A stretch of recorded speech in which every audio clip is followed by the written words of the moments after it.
Good morning, my name is Lenny and I've been on a 12-day cruise around South Africa. It's day 12, which means we are going home. Hence all the noise behind me as the ship is offloading 3,000 suitcases and 3,000 people. It's 5:30 in the morning and they've got to get all of us off by 8:30 and get the ship ready for new people to come on. But I'm going to just summarise a few things about cruises and help you decide if you think it's the right kind of holiday for you. One last sunrise at sea. The first thing I would recommend, aside from deciding where you want to go, is to really search the ships, because all the ships and all the cruise companies offer different things. Some of them are absolutely huge and offer so much, and some of them are much smaller and give you a more chilled experience. We've been travelling on the Norwegian Dawn, which is, I'd say, a mid-sized ship. It has just under 3,000 passengers. It has 5 or 6 different restaurants, maybe it even has more than that.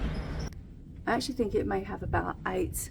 There's also 4 or 5 different bars, as well as the outside bar and the grill. Another thing that I've found from personal experience is that cruises are not actually that restful, especially on days when you're in port. You've got the sounds of whatever's happening in the dock. If it's a place where you have to take the tenders in, they're bringing the tenders down into the sea at like 6 o'clock in the morning. You're up out early for excursions. I mean, we've been quite fortunate on this one that they haven't all been at the crack of dawn, but in previous experience, sometimes I've literally been out at like 7 a.m. So not a lot of sleep going on. Not even slept very well because this ship has been particularly creaky. This is one of the older ships, and I'm pretty sure the modern ships maybe don't creak so much, or maybe because they're bigger, I'm not too sure.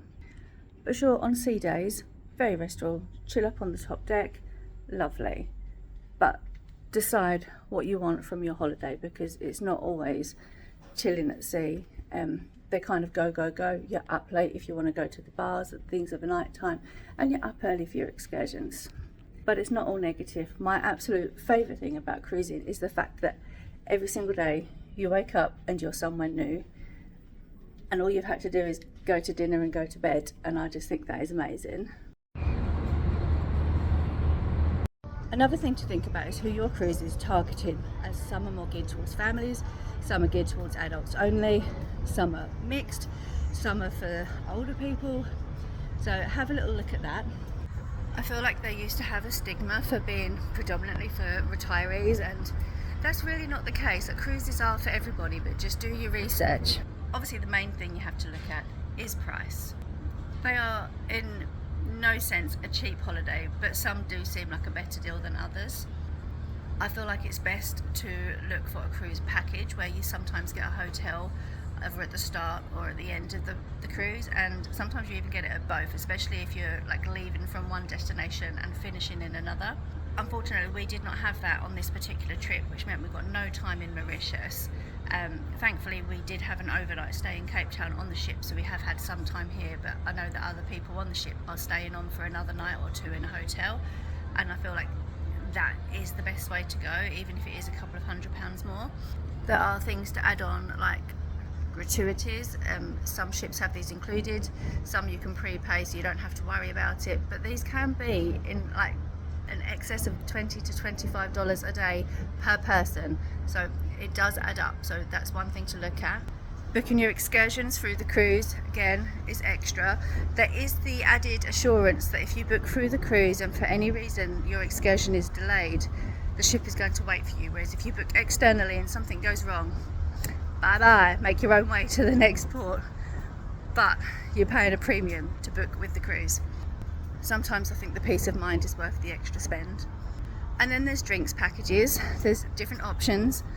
There's obviously alcohol packages and soft drinks packages, or you can pay as you go, which means it's just charged to your room and you pay it all at the end. Personally, for me, the drinks package is better because you don't have to worry about it. And if you drink a fair amount like me, then it's obviously going to be better value for money. There is a Starbucks on board this ship, and you can either pay as you go for that, which we have done, or you can have a Starbucks package. But for me, I'm not going to be drinking 3 or 4 coffees a day to make that worthwhile. 5 or 6 cocktails, however. Obviously, meals are included in your cruise package. but you do have the option to upgrade. So you have the buffet and you have 1 or 2 main restaurants. Sometimes they have a set meal time for the main restaurants, or sometimes you can just turn up and hope for the best that they'll fit you in. And lastly, the internet package. Now, I don't have positive reviews on it for this ship in particular. They're boasting about the fastest internet at sea, but for the most part it couldn't connect, and when it did connect it wasn't loading images and things like that. And for £15 a day at the discounted price, it was a bit extreme. We did actually complain and we did get a discount when we got off the ship today, so it's always worth standing your ground, because fast it was not, and good it was not.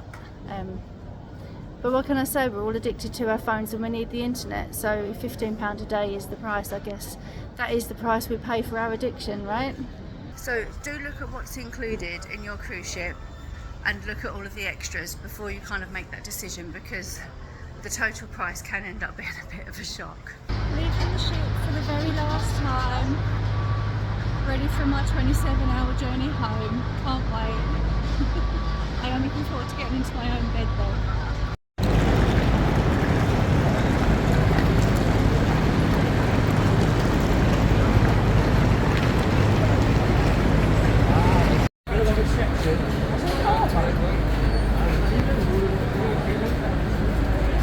So I'm just at the airport in Cape Town and waiting for our first flight to Doha, and then we'll go Doha to Gatwick. So another long journey, but anyway, that concludes my cruise chat. I probably rambled on. I may have condensed it too much, but if you have any questions, just ask below. I'll do my best to answer. I'm not claiming to be an expert. I've only been on 4 different cruises with 3 different cruise companies, so at least I have some comparisons to make. I'd also love to hear your cruise experiences, so let me know if you've done one and drop a comment below. Let me know how that went for you, or if you're thinking about one, we can chat about that too.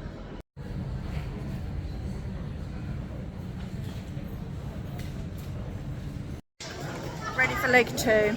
I'm not a happy bunny, and if I have to play elbow wars in the middle row for the next 8 hours, I swear to God I'm going to cry all the way home.